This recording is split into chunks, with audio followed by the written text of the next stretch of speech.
দর্শক আমন্ত্রণ চ্যানেল 24-এর সন্ধ্যা 7টার খবরে। এতক্ষণ শুনছিলেন সিলন ফ্যামিলি ব্যাংকটি শিরোনাম। আপনাদের সাথে আছে আমি জান্নাতুন নাইম এবং আমি রোকসানা জুই। যুক্তরাষ্ট্র ও ইসরায়েলের হামলায় নিহত ইরানের সর্বোচ্চ নেতা আয়াতুল্লাহ আলী খামেনির শেষ বিদায়ের আনুষ্ঠানিকতা শুরু হয়েছে। তেহরানের গ্র্যান্ড মোসাল্লা মসজিদে রাখা হয়েছে খামেনি ও পরিবারের নিহত অন্য সদস্যদের মরদেহ। শ্রদ্ধা জানাচ্ছেন ইরানে আসা 100-রও বেশি দেশের প্রতিনিধিরা। 6 দিনের আনুষ্ঠানিকতা শেষে আগামী 9 জুলাই নিজ জন্মস্থান মাশহাদে সমাহিত করা হবে আলী খামেনিকে।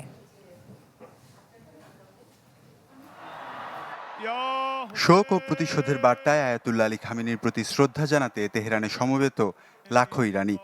শুক্রবার থেকে শুরু হয়েছে সর্বোচ্চ নেতার শেষ বিদায়ের আনুষ্ঠানিকতা। চলবে 9 জুলাই পর্যন্ত। ইরান ও ইরাকের বিভিন্ন শহরে হবে একাধিক কর্মসূচি।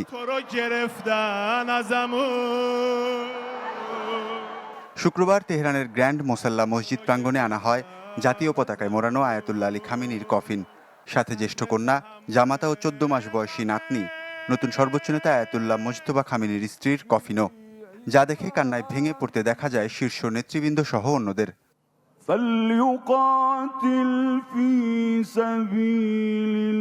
সারা বিশ্বের শতাধিক দেশের প্রতিনিধিরা এরই মধ্যে জড়ো হয়েছে ইরানে। তাদের অনেকেই গ্র্যান্ড মোসাল্লায় শ্রদ্ধা জানিয়েছেন আলী খামেনি ও তার পরিবারের সদস্যদের প্রতি। 4 ও 5 জুলাই এই গ্র্যান্ড মোসাল্লায় রাখা হবে খামেনি ও তার পরিবারের সদস্যদের মরদেহ। 6 ও 7 জুলাই খামেনির মরদেহ নিয়ে একটি গণশোক মিছিল প্রদক্ষিণ করবে তেহরানের বিভিন্ন এলাকা। পরে তা রাজধানী থেকে কোম শহরের উদ্দেশ্যে যাত্রা করবে।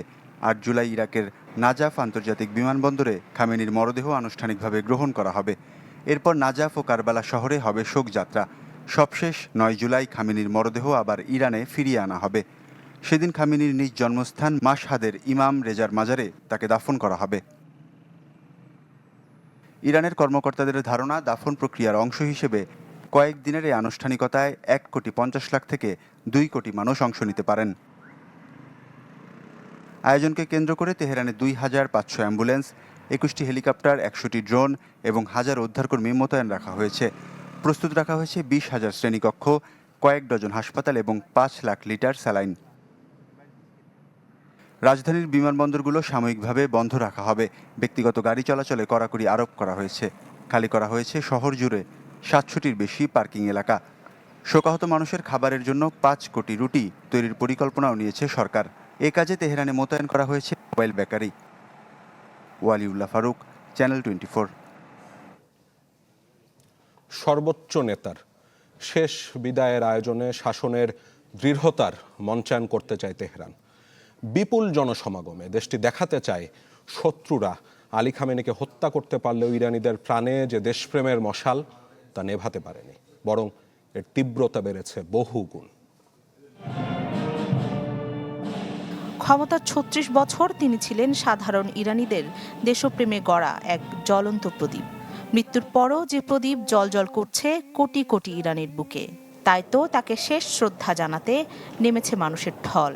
অশ্রুভেজা চোখে প্রিয় নেতাকে জানানো হচ্ছে বিদায়, কিন্তু শোকে চুরমার হয়ে নয়, ইস্পাত সম মনোবলে। প্রয়াত আলী খামেনির 6 দিনব্যাপী শেষ বিদায় অনুষ্ঠানে বিপুল জনসমাগম ও বিশ্বের বিভিন্ন দেশের সরকার ও রাজনৈতিক ব্যক্তিত্বদের অংশগ্রহণের মধ্য দিয়ে প্রিয় নেতার প্রতি আনুগত্য ও শত্রুদের কুটচালের উপযুক্ত জবাবই যেন দিতে চায় ইরান। অনেকের কাছে এটি শুধু একটি শোকানুষ্ঠান নয়, পশ্চিমা বিশ্বের জন্য ইরানের তরফ থেকে গুরুত্বপূর্ণ রাজনৈতিক ও ধর্মীয় প্রতিরোধের বার্তাও।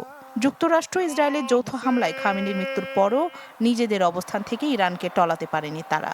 নেতৃত্বে পরিবর্তন আসলেও ইসলামী প্রজাতন্ত্রের নীতি, রাষ্ট্রীয় কাঠামো ও প্রতিরোধের ক্ষেত্রে এক চুলও ছাড় দেয়নি ইরান, বরং আগের চেয়ে আরও সংগঠিত হয়ে যুক্তরাষ্ট্রের চাপিয়ে দেয়া যুদ্ধের বিরুদ্ধে বজায় রেখেছে শক্ত অবস্থান।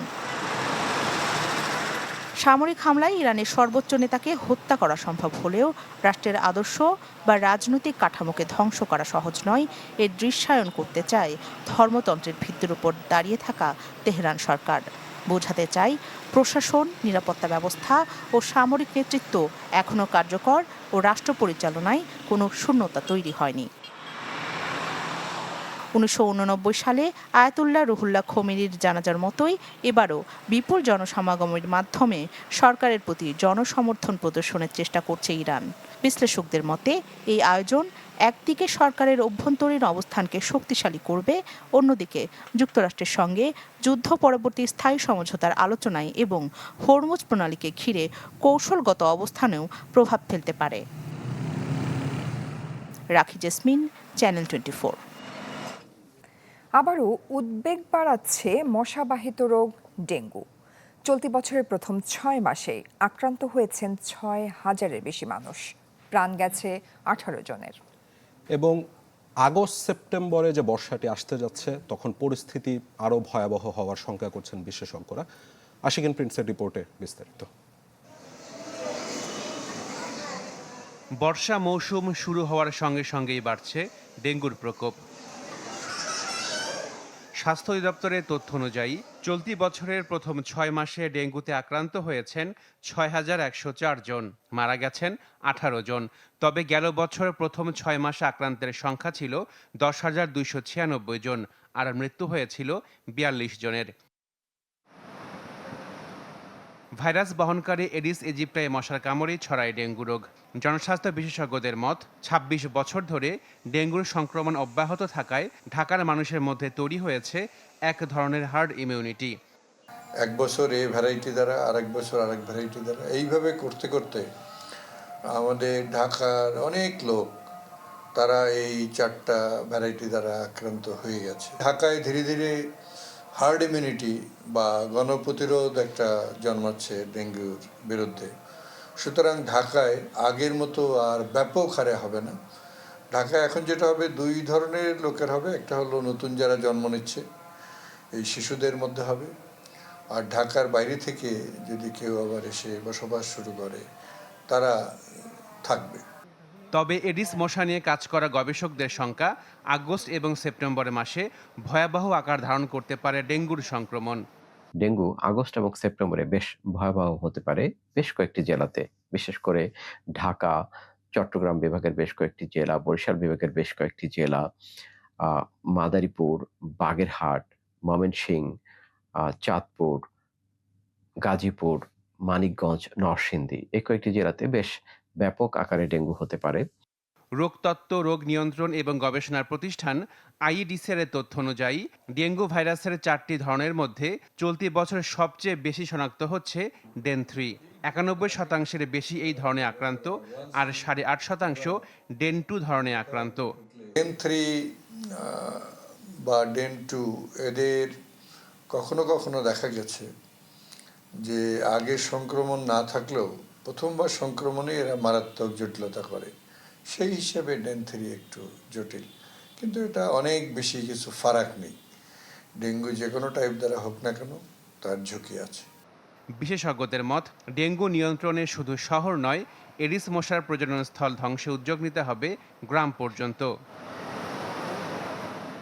Ashikin Prince, channel 24, Dhaka. দেশে মাদক ও আইন শৃঙ্খলা পরিস্থিতি নিয়ে উদ্বেগ প্রকাশ করেছেন বিরোধী দলীয় নেতা ডাক্তার শফিকুর রহমান। সকালে নেত্রকোনায় সাংবাদিকদের সাথে আলাপকালে জামাত আমির অভিযোগ করেন, দেশে মাদকের সবচেয়ে বড় চালান আসে স্বরাষ্ট্রমন্ত্রীর নিজ জেলা থেকে। মাদক নির্মূল করতে হলে আগে সেখানে অভিযান চালাতে হবে। আমরা দেখতে চাই যে সংসদের ভিতরে অনেক ব্যাপারেই তিনি অনেক ভূমিকা রাখেন। আমরা দেখতে চাই যে তার মন্ত্রণালয়ের ভূমিকাটা তার বাড়ির থেকে শুরু হোক। সবচেয়ে বড় চালান আসে স্বরাষ্ট্রমন্ত্রীর বাড়ির এলাকা দিয়ে। উনি জানেন না এই চালান কিভাবে আসে, এটা কিভাবে বন্ধ করতে হয়, কারা এর সাথে জড়িত। নেত্রকোনার মানুষ আমার চাইতে উনি তো ভালো জানেন। উদ্যোক্তা ও উদ্ভাবক হওয়ার জন্য তরুণদের প্রতি আহ্বান জানিয়েছেন স্থানীয় সরকার মন্ত্রী মির্জা ফখরুল ইসলাম আলমগীর। সকালে ঠাকুরগাঁওয়ে উদ্যোক্তা সোলেমান আলীর খামার পরিদর্শনকালে তিনি এই মন্তব্য করেন। রাজনীতি নিয়ে কাদা ছোড়াছুড়ি করি, আমরা বিভিন্ন বিষয় নিয়ে আপনার গন্ডগোল করি, তাহলে তিনি নীরবে উনি কাজ করে চলেছেন এবং একটা অভূতপূর্ব সাফল্য তিনি অর্জন করেছেন। তো আমরা সকলে তার জন্য গর্ববোধ করছি এবং আজকে সকলের সামনে আমি কথা দিচ্ছি আমি সর্বতভাবে তাকে সহযোগিতা করব। এইচএসসি পরীক্ষার প্রথম দিনে ঢাকাসহ কয়েকটি জেলায় ভুল প্রশ্নপত্রে পরীক্ষা নেওয়া হয়েছে। এর দায়ে কয়েকজন শিক্ষককে বহিষ্কারও করা হয়েছে। আর মাধ্যমিক ও উচ্চ মাধ্যমিক শিক্ষা বোর্ডের মহাপরিচালক জানান, ভুক্তভোগী শিক্ষার্থীদের কথা মাথায় রেখে পরীক্ষাপত্র মূল্যায়ন করা হবে। রমিজ হোসেনের রিপোর্টে বিস্তারিত। বৃহস্পতিবার থেকে সারা দেশে একযোগে শুরু হয়েছে এইচএসসি ও সমমান পরীক্ষা। নিয়মিত এবং অনিয়মিত শিক্ষার্থীদের জন্য ভিন্ন ভিন্ন প্রশ্নপত্রের পরীক্ষা হওয়ার কথা, কিন্তু প্রথম দিনে বাংলা প্রথম পত্রের পরীক্ষায় বেশ কয়েকটি কেন্দ্রে দেয়া হয়েছে ভুল প্রশ্নপত্র। রাজধানীর মাদারটেক আব্দুল আজিজ কলেজ, গাইবান্ধার ফুলছড়ি সরকারি ডিগ্রি কলেজ, সাতক্ষীরার ডে নাইট কলেজ, রাজশাহীর বিড়ালদহ কলেজ, নরসিংদীর 2টি কলেজ সহ কয়েকটি জেলার বেশ কয়েকটি শিক্ষা প্রতিষ্ঠানে প্রায় শতাধিক শিক্ষার্থী এমন ভুলের ভুক্তভোগী। এসব কেন্দ্রের বেশ কিছু কক্ষে 2025 সালের সিলেবাসের প্রশ্নে পরীক্ষা নেওয়া হয়েছে নিয়মিত শিক্ষার্থীদের, আর 2026 সালের সিলেবাসের প্রশ্নে পরীক্ষা নেওয়া হয়েছে গেল বছরের শিক্ষার্থীদের। অনেকে মাঝপথে, কেউ বা আবার পরীক্ষা শেষে সহপাঠীদের সাথে প্রশ্ন মেলাতে গিয়ে বিষয়টি বুঝতে পারে। শুরুতেই এমন ঘটনায় ফলাফল খারাপ হওয়ায় শঙ্কিত তারা। এই অসঙ্গতির কথা স্বীকার করে মাধ্যমিক ও উচ্চ মাধ্যমিক শিক্ষা অধিদপ্তরের মহাপরিচালক জানিয়েছেন, দায়িত্বে অবহেলায় বরখাস্ত করা হয়েছে সংশ্লিষ্টদের, আর ভুক্তভোগী পরীক্ষার্থীদের খাতা আলাদা করা হয়েছে। বিষয়টি বিবেচনায় নিয়ে পরীক্ষাপত্র মূল্যায়ন করা হবে। শিক্ষার্থীর যেটাতে মঙ্গল হবে আমরা সেটা করি, কোনো শিক্ষার্থী এর জন্য ক্ষতিগ্রস্ত হবে না। আর শিক্ষক যারা এই ভুলগুলি করে তাদেরকে ইনস্ট্যান্ট আমরা উইথড্র করি এবং চেষ্টা করি ভবিষ্যতে সংশোধনের মাধ্যমে ডিউটিতে দেওয়া। এর আগে আর ডিউটিতে সাধারণত দেই না। পরবর্তীতে আলাদা রঙে নিয়মিত এবং অনিয়মিতদের ভিন্ন ভিন্ন প্রশ্নপত্র ছাপানোর বিষয়ে সিদ্ধান্ত নেওয়া হবে বলেও জানান এই কর্মকর্তা। রমিজ হুসাইন, চ্যানেল 24, ঢাকা। শিক্ষামন্ত্রীর হস্তক্ষেপে অবশেষে এইচএসসি পরীক্ষা দেওয়ার সুযোগ পাচ্ছেন প্রতারণার শিকার নাটোরের 8 শিক্ষার্থী। বিষয়টি নিশ্চিত করেছেন আব্দুলপুর সরকারি কলেজের অধ্যক্ষ মাহমুদুর রহমান। দুপুরে টেলিফোন কনফারেন্সে ঘটনার সুষ্ঠু তদন্ত ও দায়ের বিরুদ্ধে কঠোর আইনি ব্যবস্থার নির্দেশ দেন শিক্ষামন্ত্রী আ.ন.ম ইহসানুল হক মিলন। এ সময় টেলিফোনে যুক্ত ছিলেন রাজশাহী শিক্ষা বোর্ডের চেয়ারম্যান, লালপুর থানার ওসি, নাটোরের পুলিশ সুপার, আব্দুলপুর সরকারি কলেজের অধ্যক্ষ ও চ্যানেল 24-এর staff correspondent Debashis Kumar Sarkar. Form পূরণের জটিলতায় এইচএসসি পরীক্ষা দিতে পারছেন না নাটোরের 8 শিক্ষার্থী। এই শিরোনামে সংবাদ প্রচার করে চ্যানেল 24। করবেন আপনার 8 মামলা হবে এবং এই যে চক্রটা আছে এই চক্রটা আপনাকে বাইর করে দিতে হবে আমাকে, বুঝছেন তো? একই ঘটনায় বগুড়াও ঘটেছে। আমি বগুড়া এসপি কে বলেছি, বগুড়া ডিসি কে বলেছি, কারণ বোর্ডের সাথে একটা কানেকশন আছে। আপনার দায়িত্ব হলো এই নিউজ কানেকশনটা বের করে দেওয়া, তাহলে হলো আপনার সাংবাদিকতা জীবনের সাকসেস।